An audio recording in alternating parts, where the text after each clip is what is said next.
विद्यानगर नाम के एक राज्य में राजा बहादुर सिंह राज करता था। उसका एक बेटा था जिसका नाम शांतनु था। राजा बहादुर सिंह अपने बेटे से बहुत प्यार करता था, लेकिन उसका यही प्यार उसके बेटे के लिए एक दुश्मन बन गया था, क्योंकि वो अपने लाड़ प्यार से राजकुमार को बिगाड़ रहा था। शांतनु आलसी और गैर जिम्मेदार होता जा रहा था। बहुत हो गया, अब उठ जाइए वरना मुझे दूसरा तरीका अपनाना पड़ेगा। अरे क्या हुआ महारानी, क्यों इतना चिल्ला रही हो? सूरज सिर पर आ गया है और ये आपके राजकुमार अभी तक पड़े सो रहे हैं। ओहो महारानी, क्यों उसे परेशान कर रही हैं आप? बेचारा सो रहा है तो सोने दीजिए। आपने ही बिगाड़ा है राजकुमार को, ये गलत है। ऐसे ही चलता रहा तो कल को बहुत परेशानी हो जाएगी। अरे आप तो ऐसे बोल रही हैं जैसे मैं अपने बेटे का दुश्मन हूँ। अगर ऐसे ही चलता रहा तो फिर मुझे ही कुछ करना पड़ेगा। राजा हमेशा राजकुमार की तरफदारी करता था और कभी भी उसे कोई काम करने को नहीं कहता था। महाराज, राजकुमार शांतनु ने आज फिर अभ्यास में हिस्सा नहीं लिया।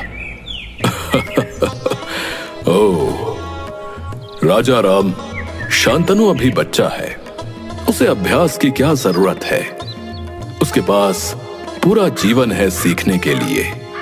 महाराज, प्रजा के कुछ लोग राजकुमार के व्यवहार से नाराज हैं। उन्होंने शिकायत की है कि राजकुमार शांतनु उनसे उचित व्यवहार नहीं करते। गंगाराम, प्रजा को समझना चाहिए कि शांतनु एक राजकुमार है, थोड़ा सा बर्दाश्त करें। पिताजी, ये सेनापति मुझे जबरदस्ती घुड़सवारी करवाता है और इसी चक्कर में कल मैं घोड़े से गिर पड़ा था। महाराज, घुड़सवारी सीखने में तो आदमी एक दो बार गिरता ही है, इसमें इतनी कोई बड़ी बात नहीं है। नहीं, अब आज से राजकुमार घुड़सवारी नहीं करेगा। पर महाराज, सेनापति सही कह रहे हैं, क्योंकि घुड़सवारी तो कह दिया ना, बस। सेनापति राजा राम ने निश्चय किया कि वो राजा से अकेले में मिलकर बात करेगा और स्थिति की गंभीरता समझाएगा।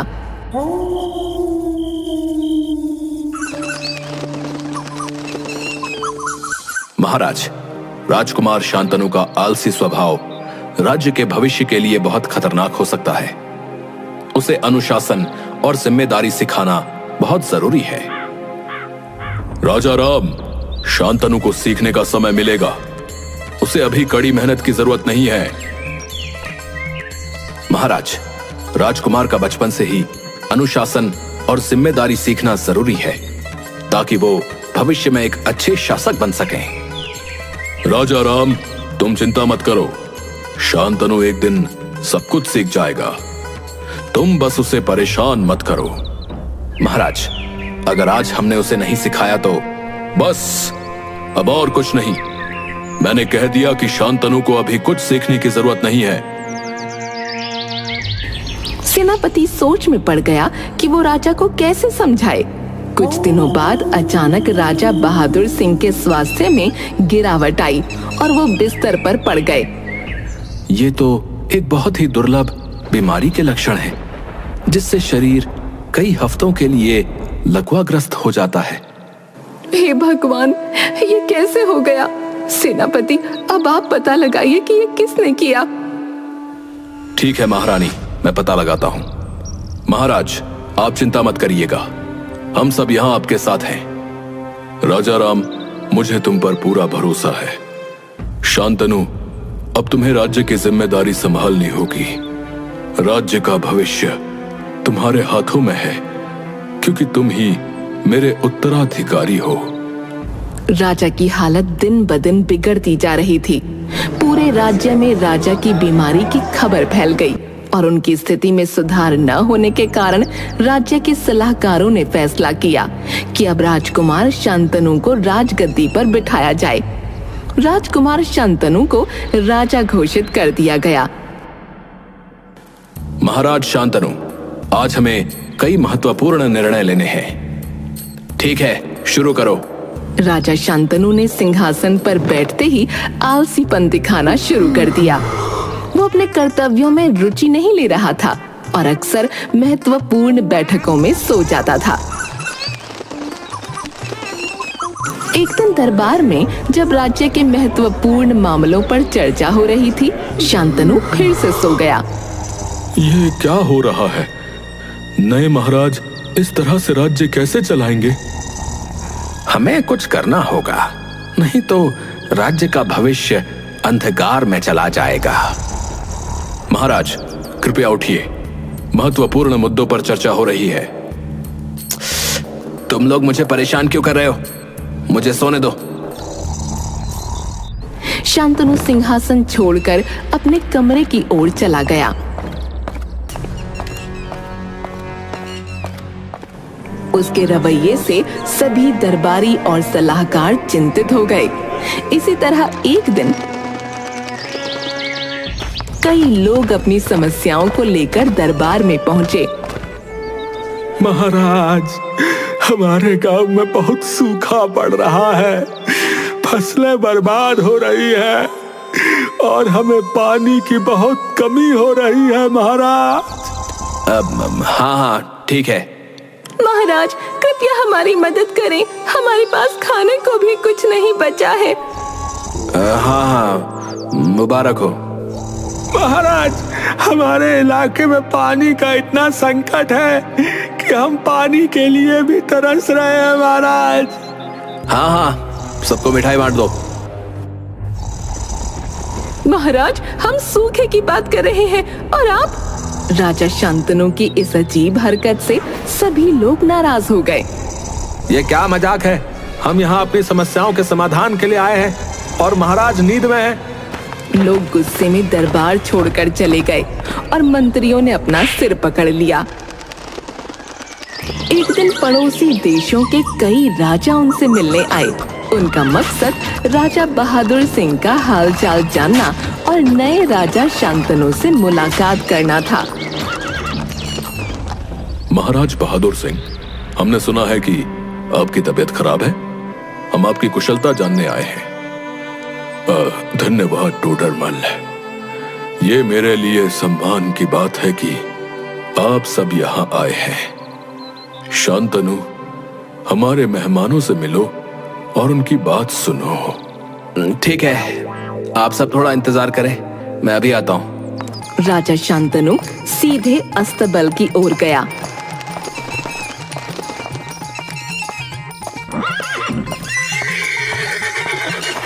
और वहां जाकर सो गया ताकि कोई उसे ढूंढ न सके। ये क्या व्यवहार है? हम यहाँ इतनी दूर से आए और वो हमें इंतजार करवा रहे हैं। ये बहुत ही अपमानजनक है। हम यहाँ से जा रहे हैं। पड़ोसी राजा नाराज होकर वापस लौट गए। इस बीच राजकुमार शांतनु के नाना संत शंकराचार्य महल में उससे मिलने आए।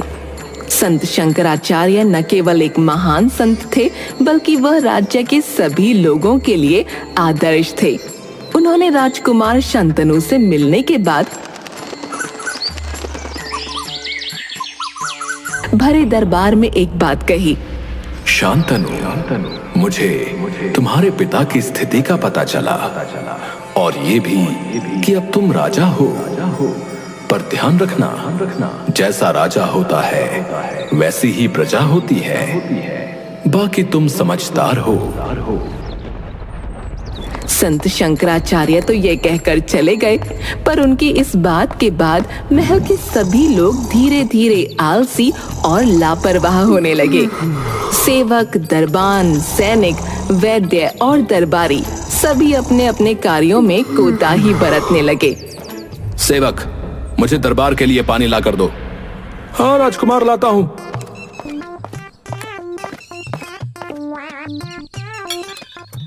सेवक, पानी लाने में इतना समय क्यों लगा रहे हो? माफ कीजिएगा राजकुमार, मैं थोड़ा आराम कर रहा था। शांतनु की परेशानी बढ़ती जा रही थी। उसने रसोई में जाकर देखा कि वहां भी आलस छाया हुआ था। रसोइये, मेरा खाना अब तक क्यों तैयार नहीं हुआ? महाराज, थोड़ी देर और लगेगी। मैं अभी अभी उठकर काम पर लगा हूँ। ये कब तक चलेगा? अब मैं भूखा हूं और ये बर्दाश्त नहीं कर सकता। शांतनु को दरबार में भी यही स्थिति मिली। सभी दरबारी आपस में बातें कर रहे थे और किसी काम में मन नहीं लगा रहे थे।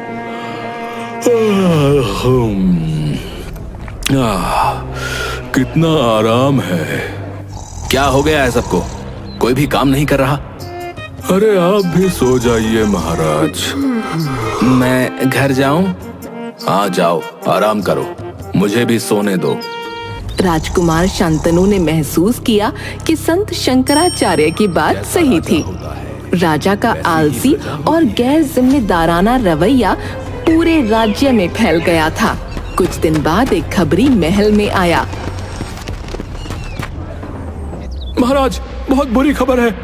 राजा टोडरमल हमला करने के लिए हमारे राज्य की सीमा तक आ चुके हैं। तो ये खबर तुम अब ला रहे हो? हाँ महाराज, आलस आ रहा था इसलिए थोड़ी देर लग गई। हे भगवान, ये क्या हो रहा है मेरे राज्य में? सब इतने आलसी हो गए हैं कि इस चक्कर में हमारा अंत आ गया है। अब मैं क्या करूं? आप घोड़ा लीजिए और यहां से बचकर भाग जाइए। लड़ तो आप पाएंगे नहीं, और आप क्या, हम में से कोई भी नहीं लड़ पाएगा। सबको आलस आ रहा है। पर मुझे तो घोड़ा चलाना भी नहीं आता। अगर मैंने घुड़सवारी सीखी होती या राज्य चलाने की कला ही सीख ली होती तो आज मैं इस स्थिति से बच सकता था। मैं कितना नालायक हूं। हाँ, बात तो आपने सही कही। फिलहाल मैं तो भाग रहा हूं, आप अपना देख लो। अब जाकर शांतनु को अपनी गलतियों का एहसास हुआ, जब सब उसके नियंत्रण से बाहर हो चुका था। राजा टोडरमल शांतनु के पास पहुंचा और उसने उसकी गर्दन पर तलवार रख दी। पर तभी वहां राजा बहादुर सिंह आ गया। रुक जाओ सब। महाराज बहादुर सिंह, बेटे, मैंने तुम्हें बहुत लाड़ प्यार किया और तुम्हें आलसी बना दिया। ये मेरी गलती थी। पिताजी, मुझे माफ कर दो। अब मैं बहुत मेहनत करूंगा। पर यह आक्रमण। कोई बात नहीं बेटा, ये सब नकली है, तुम्हें आलस का सबक सिखाने के लिए। क्या? नकली? मुझे सबक सिखाने के लिए? हाँ, अब तुम समझ गए ना कि राजा अगर आलसी हो तो क्या हो सकता है। इसलिए अब मैं तुम्हें सिखाऊंगा कि एक राजा कैसे बना जाता है। अब मैं आ गया हूं, मैं सब ठीक कर दूंगा। और महाराज टोडरमल, आपका बहुत बहुत धन्यवाद कि आपने राजकुमार को यह सबक सिखाने में अपना योगदान दिया। यह तो मेरा फर्ज था। आखिर हमें भी तो भविष्य में एक अच्छा पड़ोसी राजा चाहिए। इसके बाद सब लोग वापस लौट गए और राजा बहादुर सिंह शांतनु के साथ महल में आ गया। मैं माफी चाहूंगा महाराज, मैंने रानी के साथ मिलकर यह सब किया, पर मैं मजबूर था। राजकुमार को सबक सिखाना जरूरी था। कोई बात नहीं, मुझे शुरू में ही पता चल गया था कि रानी ने ही मुझे वो जड़ी बूटी लाकर दी थी ताकि मैं अपने किए का असर देख सकूं। हाँ महाराज, मुझे माफ कर दीजिए। मैं नाराज नहीं हूं जानकी। तुम्हारी इस चालाकी ने मुझे और हमारे बेटे को एक महत्वपूर्ण सबक सिखाया है, इसलिए मैं तुम्हारा धन्यवाद करता हूं। मैं आपका बहुत बहुत आभारी हूं मां, और मुझे गर्व है कि आप मेरी मां हो, क्योंकि जब मैं और पिताजी भटके तो आपने हमें संभाल लिया। एक औरत का यही तो काम होता है मेरे बच्चे, कि वो अपने घर पर कोई मुसीबत ना आने दे, फिर चाहे वो कोई आम महिला हो या कोई रानी। ये सुनकर राजा बहादुर सिंह बहुत खुश हुआ और उसने रानी और राजकुमार दोनों को गले से लगा लिया।